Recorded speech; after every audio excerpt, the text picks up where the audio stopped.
In today's class, we will take the biomagnification, cultural eutrophication, ecological pyramid, or the ecological pyramid of number, biomass, and then energy flow. Yes, these are the topic related to the chapter R environment. तो last class में हमने discuss किया था the meaning of biomagnification, then process of biomagnification. Second topic हमने लिया था cultural eutrophication. Third topic ecological pyramid, definition of ecological pyramid, and then types of ecological pyramid. So now we take the ecological pyramid. When we arrange all the organisms, all the biotic organisms on the basis of number, biomass, energy, flow, we obtain the graphical representation. We obtain the pyramid-like structure, which is called ecological pyramid, in which we establish the organism on the basis of number, biomass, and then energy flow.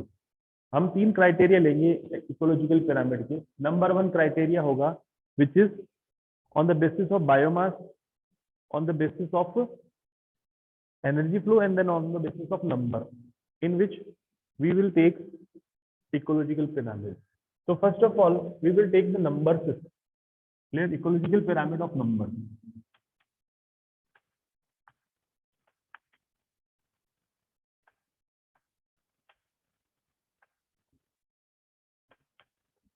Ecological pyramid of animal number. Yeah. So first we take the grassland ecosystem.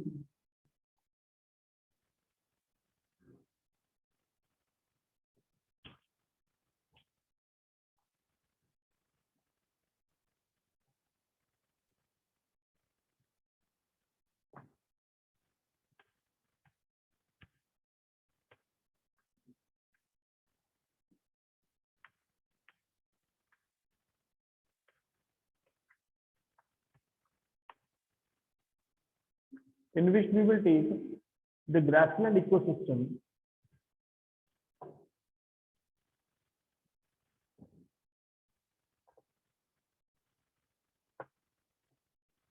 yes Shivanshu Jain, hello, morning sir. हाँ बोलिए क्या हुआ? Sir screen is not visible. क्या हो गया sir? Screen sir सही से नहीं दिखाई दे सर। बोर्ड सही से नहीं ब्लैक दिखाई बोर्ड दे रहा सर। है? बोर्ड क्लियर नहीं यस दिखाई सर। दे रहा है? एक मिनट सर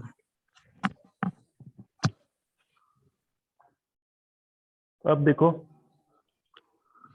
दिखाई दे रहा है? सर नो हाँ सर। दिखाई नहीं दे सर रहा अभी सर थोड़ा बहुत सर क्लियर दिखाई दे रहा है? अब है। यस सर दिखाई दे रहा है। ओके।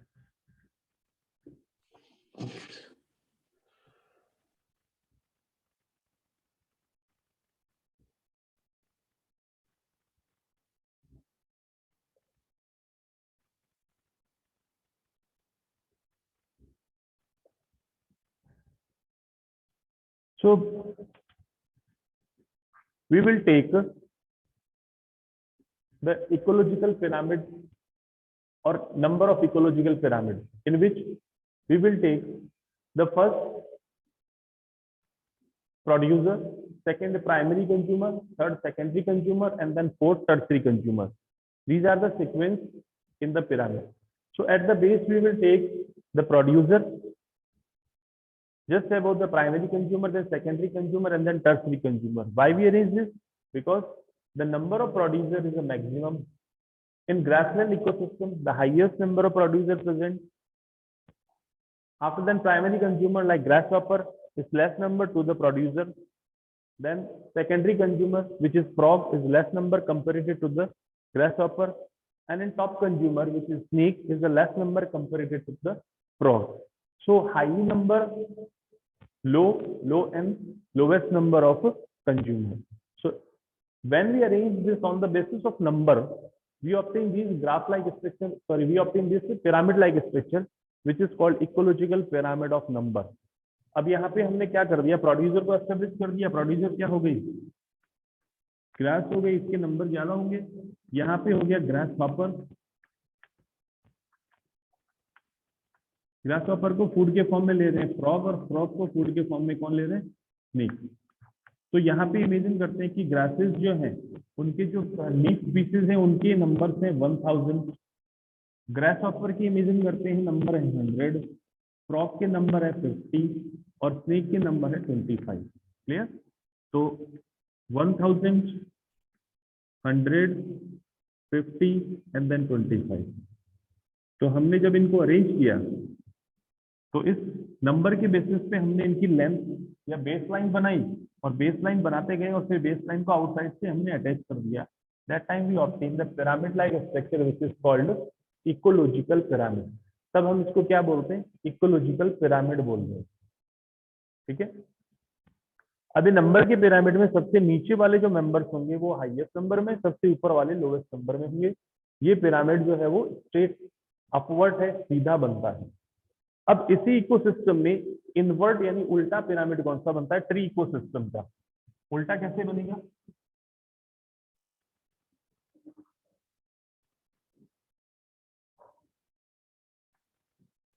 अब देखते हैं ट्री इकोसिस्टम में उल्टा पिरामिड क्यों बनता है। तो ट्री इकोसिस्टम में नंबर 1 पे हमने क्या देखा है? ट्री। ये कितने होंगे? 1। ट्री पे रहने वाले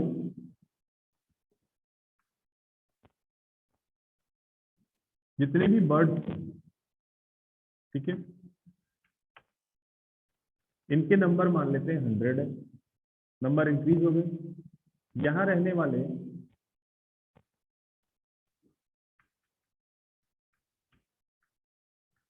एक्टोपैरासाइट, ये हटा देते हैं। यहाँ रहने वाले एक्टोपैरासाइट जितने भी हैं उनके नंबर हैं 1000। ठीक है। तो यहाँ पे 1 एक ट्री है, एक पेड़ है। इस पेड़ पे 100 बर्ड्स रह रहे हैं। ठीक है। और इन 100 बर्ड्स पे यानी सिंगल बर्ड पे 5 से 10 एक्टोपैरासाइट्स होंगे, यानी बॉडी के बाहर जो पैरासाइट्स होते हैं दे आर कॉल्ड एक्टोपैरासाइट्स। तो अगर सिंगल बर्ड पे 10 होंगे, 10 से 15 होंगे, तो टोटल नंबर मान लेते हैं 1000 एक्टोपैरासाइट्स प्रेजेंट होंगे। तब हमें नंबर इकोसिस्टम का पिरामिड जो ऑब्टेन होगा वो इन्वर्ट ऑब्टेन होगा। ठीक है। तो ये एसेंशियल नहीं है कि नंबर पिरामिड जो है ऑलवेज अपराइट हो, यानी सीधा हो। नंबर का पिरामिड जो है वो उल्टा भी ऑब्टेन हो सकता है। किस केस में? जब हम ट्री इकोसिस्टम को देखेंगे, तो ट्री इकोसिस्टम में जब देखेंगे तो उसमें हमें ये इन्वर्ट ऑब्टेन होगा, इन्वर्ट मिलेगा। ठीक है। तो again repeat, the ecological pyramid means when we arrange all the organism, all the biotic organisms on the basis of number, biomass and then energy flow, we obtain the pyramid like structure which is called ecological pyramid. ये कौन कौन से types के होंगे? They are generally three types: number, biomass and energy flow. हमने first लिया है which is ecological pyramid of number, यानी कि हमने बायोटिक ऑर्गेनिज्म के यानी producer, primary, secondary, tertiary, consumer को उनके नंबर के बेसिस पे अरेंज कर दिया। Highest number, low, moderate and सबसे लो नंबर पे हमने अरेंज कर दिया उसको। तो हमने फर्स्ट लिया ग्रासलैंड इकोसिस्टम, फूड चेन का हमने पिरामिड बनाया। तो जितनी भी ग्रासेस हैं उनमें हमने इमेजिन करके काउंट कर लिया कि 1000 ग्रास है वहां पे। तो इसको फर्स्ट अरेंज कर दिया। फिर हमने देखा कि इस ग्रासेस को फूड के फॉर्म में लेने वाले प्राइमरी कंज्यूमर कितने? 100 है, तो उनको उसके ऊपर अरेंज करके लाइन बना दी। फिर फ्रॉग देखा 50 है और स्नेक देखा 25 है। तो ये ऐसे ऐसे देखेंगे तो ये जो बेस लाइन है ये छोटी बनती जाएगी जैसे ऊपर जाएंगे, और फिर साइड से इसको मिला देंगे तो ही बन जाएगा पिरामिड। तो ग्रासलैंड इकोसिस्टम का पिरामिड जो होगा वो क्या होगा? अपराइट बनेगा। लेकिन ट्री इकोसिस्टम में देखेंगे तो ये एक्सेप्शन मिलेगा। एक्सेप्शन में क्या होगा? ये इन्वर्ट बनेगा। ट्री एक होता है तो ट्री को केवल एक में काउंट किया जाता है। तो ट्री से यानी ट्री से फूड ऑब्टेन कौन कर रहा है? बर्ड्स ले रहे हैं, वहां से फूड ऑब्टेन कर रहे हैं। तो बर्ड्स के कितने नंबर है? 100 नंबर है बर्ड्स, यानी 100 बर्ड्स उस ट्री पे रह रहे हैं, वो सारे ट्री से फूड ले रहे हैं। अब इन 100 बर्ड्स पे मिनिमम 10 जो है वो ईच बर्ड पे एक्टोपैरासाइट है, यानी कि बॉडी के बाहर रहने वाले पैरासाइट हैं। तो सारे कितने हो गए पैरासाइट? 1000। तब ये जो है एक एक्सेप्शन ऑब्टेन हो गया which is the tree ecosystem ecological pyramid of number. ठीक है। तो नंबर का इकोलॉजिकल पिरामिड ट्री इकोसिस्टम में इन्वर्ट बनता है। ठीक है। तो ये नंबर का हो गया। अब लेते हैं next which is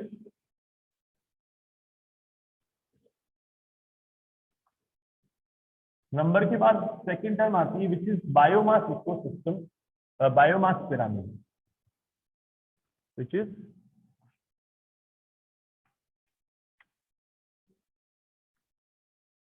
ecological pyramid of biomass. तो सबसे पहले बायोमास का मीनिंग क्या हो गया? बॉडी के अंदर जो लिविंग टिश्यू है, द टिश्यू और मसल्स जितने भी बॉडी के अंदर है, दे आर कॉल्ड बायोमास। ठीक है, जो ये जो लिविंग टिश्यू है, ये लिविंग टिश्यू जो फूड के फॉर्म में अदर एनिमल के लिए अवेलेबल है।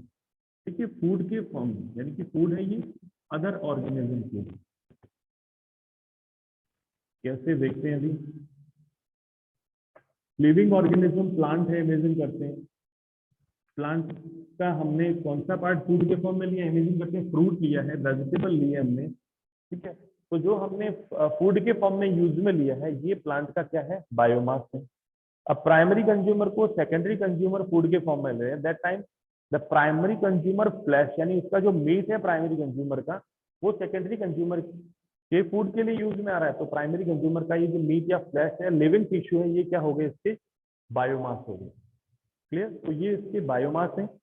अब बायोमास का इकोलॉजिकल पिरामिड बनाते हैं। तो बायोमास का इकोलॉजिकल पिरामिड जो है वो ट्री इकोसिस्टम में तो हमें अपराइट ही मिलेगा। तो पहले ट्री इकोसिस्टम जहां हमने उसको इन्वर्ट किया था, इसको वापस बनाते हैं ट्री इकोसिस्टम में। तो ट्री इकोसिस्टम में जब हमने इसको बनाया तो सबसे पहले हमने क्या रखा? इसको ट्री रखा। नंबर 2 पे हमने किसको रखा? बर्ड्स को रखा। और नंबर 3 पे हमने क्या रखा? इसको एक्टो पैरासाइट। अब नंबर इकोसिस्टम में तो ये क्या था? इन्वर्ट बना था, लेकिन बायोमास इकोसिस्टम में ये सीधा बनेगा, अपराइट बनेगा। कैसे? क्योंकि ट्री का जो बायोमास है वो बर्ड से ज्यादा है, क्योंकि ट्री के पास में क्या है? स्टेम है, लीव्स है, देन ब्रांचेस है और उसके रूट्स हैं। तो उन सब जगह का जो बायोमास है, यानी उनके जो लिविंग टिश्यू है, केवल वो लिविंग टिश्यू इनके नंबर से हाई है। ठीक है, तो यहाँ पे सबसे high biomass. Next is second, birds का इससे कम है बायोमास, एंड देन एक्टोपैरासाइट का सबसे कम बायोमास है 44। तो बर्ड का सबसे लेस जो है वो क्या है? बायोमास।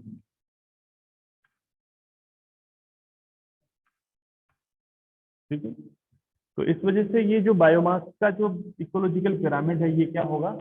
स्ट्रेट बनेगा, सीधा बनेगा। जबकि नंबर इकोसिस्टम का जो पिरामिड बना था वो क्या था? इन्वर्ट बना था। तो इसी रीजन से नंबर इकोसिस्टम का पिरामिड जो था वो इन्वर्ट बना था। Clear? Again repeat, biomass ecosystem में ट्री का जो इकोसिस्टम था उसका जब हमने पिरामिड बनाया तो ट्री को सबसे बेस पे रखा और ये अपराइट बना। ट्री का बायोमास इन दोनों से ज्यादा होता है। ठीक है, क्योंकि सेकंड बर्ड में बायोमास कम है और एक्टोपैरासाइट में सबसे कम होते हैं, क्योंकि बहुत स्मॉल साइज के होते हैं, तो उनका बायोमास सबसे कम है। तो इस वजह से ये सीधा बना है। लेकिन जब हम एक्वेटिक इकोसिस्टम में जाते हैं, तो एक्वेटिक इकोसिस्टम में वही हो गया।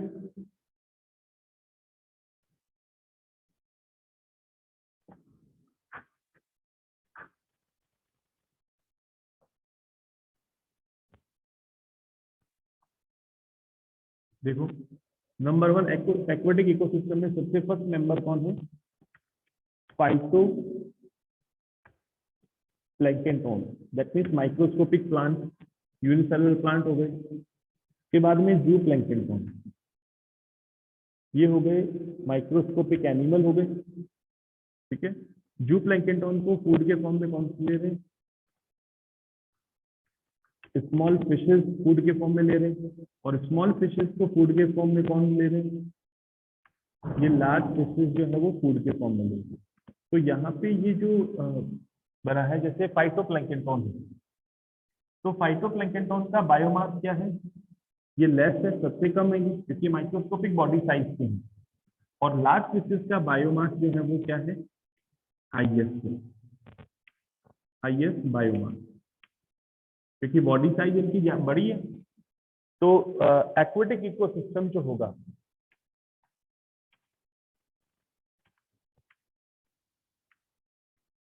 एक्वेटिक इकोसिस्टम में बायोमास का जो पिरामिड है वो क्या होगा? एक्वेटिक इकोसिस्टम में बायोमास का पिरामिड इन्वर्ट होगा। उल्टा क्यों होगा? क्योंकि जब हम प्रोड्यूसर से इसको स्टार्ट करेंगे तो प्रोड्यूसर जो एक्वेटिक इकोसिस्टम में वो क्या है? फाइटोप्लैंक्टन है, माइक्रोस्कोपिक प्लांट्स है, एल्गी है, तो उनका बायोमास लेस होगा। इनको जो फूड के फॉर्म में ले रहे हैं जू प्लैंक्टन, उनका बायोमास इनसे ज्यादा होगा, बॉडी साइज थोड़ी बड़ी होगी। जू प्लैंक्टन को फूड के फॉर्म में स्मॉल फिशेज ले रहे हैं तो इनमें बायोमास ज्यादा है। और लार्ज फिशेज फूड के फॉर्म में कौन ले रहा है? किसको ले रहा है? स्मॉल फिशेज को। तो लार्ज फिशेज का बायोमास सबसे ज्यादा है। तो इस वजह से ये इकोसिस्टम जो बायोमास इकोसिस्टम है, क्लियर, एक्वेटिक इकोसिस्टम में इसका पिरामिड जो है वो इन्वर्ट बनेगा, उल्टा बनेगा। Clear? So again repeat, the biomass ecosystem और biomass pyramid. In case of tree ecosystem, biomass ecological pyramid always upright because the tree has the highest biomass compared to ectoparasite. Because ectoparasite is a microscopic small size organism or animal, so they have the small amount of biomass. Clear? So that's why it is upright or straight. But in case of aquatic ecosystem, where the producer has a phytoplankton, which are the microscopic plants, so they have the less biomass. But in case of large fishes, they have the highest biomass. So that's why it constructs the invert pyramid. तो ये उल्टा pyramid बनता है। अब third लेते हैं इसमें, which is the biomass of energy. अब एनर्जी जो है इसका बायोमास लेते हैं, ठीक है। तो एनर्जी का जो बायोमास लेंगे तो इसी को हमने क्या कर लिया? यूज में ले लिया। तो एनर्जी बायोमास जो है वो किसी भी कंडीशन में उल्टा नहीं बनेगा, इट इज ऑलवेज अपराइट। ठीक है, हमेशा ये अपराइट बनेगा। तो सबसे पहले क्या हमने लिए? फाइटोप्लैंक्टन।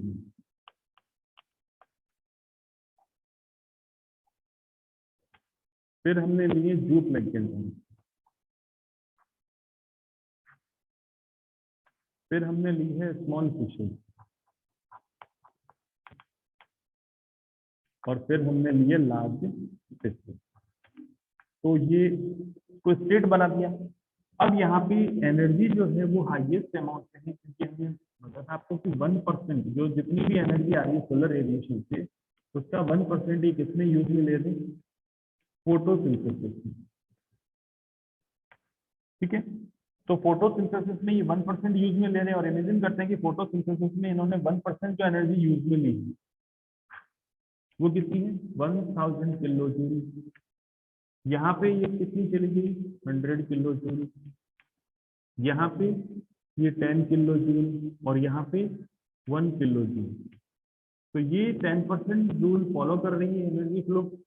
और जब हमने इसका इकोलॉजिकल पिरामिड बनाया इन एनी केस, यानी कि फॉरेस्ट इकोसिस्टम में बनाया, ट्री इकोसिस्टम में, एक्वाटिक इकोसिस्टम में, किसी भी इकोसिस्टम में बनाया, we obtain always upright ecological pyramid. तो एनर्जी फ्लो का जब भी इकोलॉजिकल पिरामिड बनेगा वो सीधा बनेगा, इसमें कोई भी पिरामिड उल्टा नहीं बनेगा। किसी भी इकोसिस्टम में चले जाएं, producer always contain the high amount of energy. Producer के पास में हाई अमाउंट ऑफ एनर्जी होगी क्योंकि दे आर प्रोड्यूसर। और सोलर रेडिएशन यूज में लेके फोटोसिंथेसिस कर रहे हैं तो हाईएस्ट अमाउंट में एनर्जी बना रहे हैं। तो यहाँ पे 1000 किलो जूल एनर्जी है, ये 10% इसमें जाएगी तो जू प्लैंक्टन के पास में 100 किलो जूल रहेगी। जब जू प्लैंक्टन को स्मॉल फिशेस फूड के फॉर्म में लेगी तो इनके पास में 10 किलो जूल जाएगी। और स्मॉल फिशेस को फूड के फॉर्म में जब ये लार्ज फिशेस लेगी तो इनके पास में 1 किलो जूल ही एनर्जी जाएगी। That's why we obtain straight ecological pyramid of energy flow. तो तीन पिरामिड थे। Number 1 ecological pyramid of number, number 2 ecological pyramid of biomass, number 3 ecological pyramid of energy flow. तीनों बनाने, टोटल 5 डायग्राम आपको बनाने हैं। 2 डायग्राम आपको बनाने हैं नंबर इकोसिस्टम के, ठीक है, सॉरी नंबर पिरामिड के। 2 डायग्राम आपको बनाने हैं बायोमास के और 1 डायग्राम आपको बनाना है एनर्जी फ्लो। तो total 5 diagram of ecological pyramid. Clear? So it is about energy flow and biomass and the number ecological pyramid. Now we take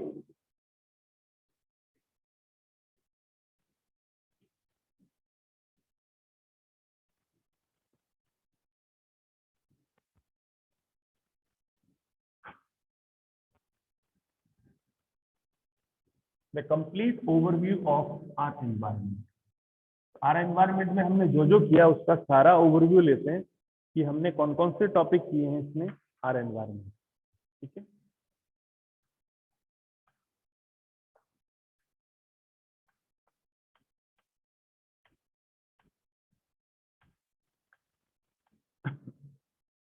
number 1 our environment में एनवायरमेंट की डेफिनेशन। नंबर 2 हमने topic लिया था which is ecosystem. Ecosystem में ecosystem की definition.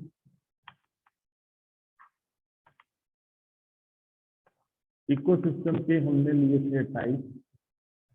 Types में दो types किए थे विच इज नेचुरल और आर्टिफिशियल। टाइप्स के बाद में हमने इकोसिस्टम की क्या ली थी, structure.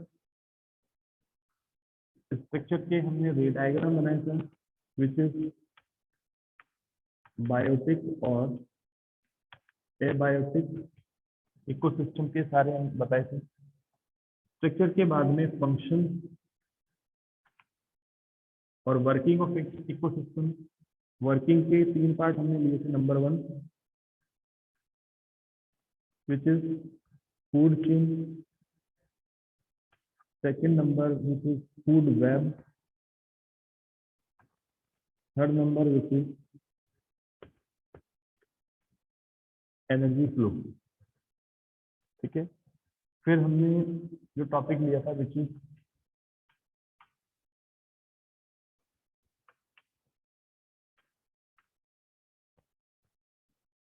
Ecological pyramid.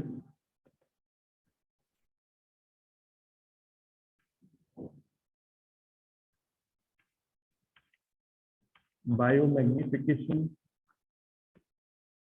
Then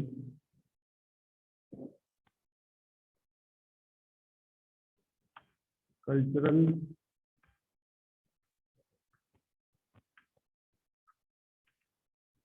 eutrophication, then environmental जो इश्यूज हैं। एनवायरमेंटल इश्यूज में हमने लिया था biodegradable, non biodegradable waste and type लिए थे उनके। फिर एनवायरमेंटल इश्यूज में हमने acid rain,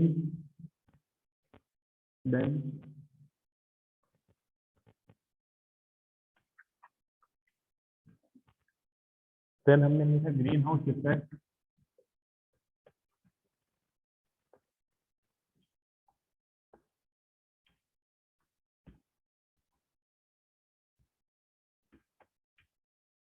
global warming, then ozone layer,